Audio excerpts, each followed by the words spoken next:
Саламатсыздар ма көрермендерім?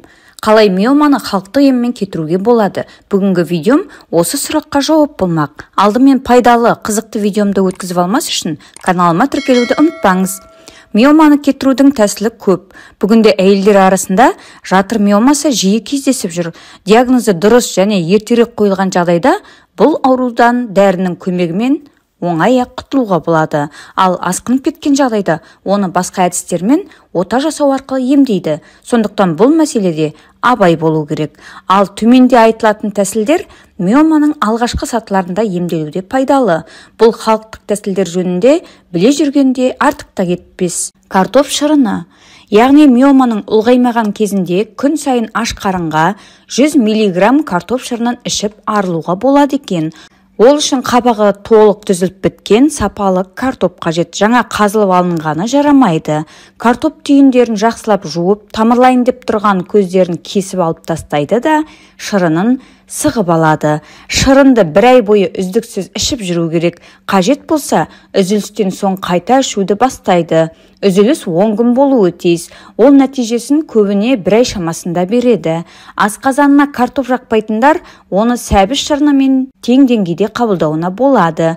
Кедір, балқарағай жаңғағының қабығынан алынған тұнба да миома ісігін қайтара алады. Оны дайындау әдісі мынадай. Ыдысқа 1 стакан қабықты салып, үстінен 500 мг арақ құйып, 7 күн тұндырады. Оған күн түспеуі керек.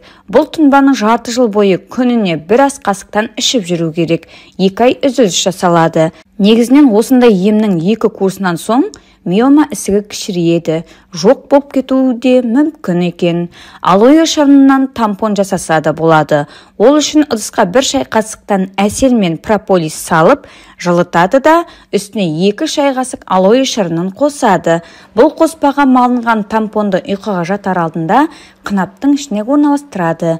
Күндізде жасауға болады, бірақ мұндайда тампонды 3-4 сағат сайын алмастырып тұру қажет. Бұл әдіс миома ісігінің кішіреуіне жол ашады. Нәтижесі 2 айдан соң ақ білінеді. Тағы бір жақсы көмекші боровая матканы қазір дәріханалардан табу оңай. Әйтсе де осы шөпті дәрілік қанды шөп, кровохлебка деп аталатын, тең дәрежеде араластырып дәрі дайындау керек. Яғни 1 ас қасығын ыдысқа салып, үстінен 1 стакан ыстық су құяды, сосын сүзіп алады.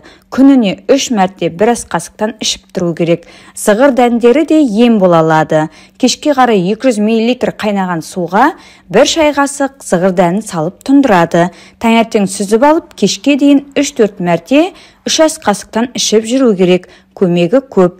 Жаңа басталған миомадан құтылу үшін күн сайын 1 стакан қырмызыгүл календула тұнбасын ішіп тұрса да болады. Оны 200 мг қайнаған суға өсімдік жапырағының 1 ас қасығын салу арқылы әзірлейді.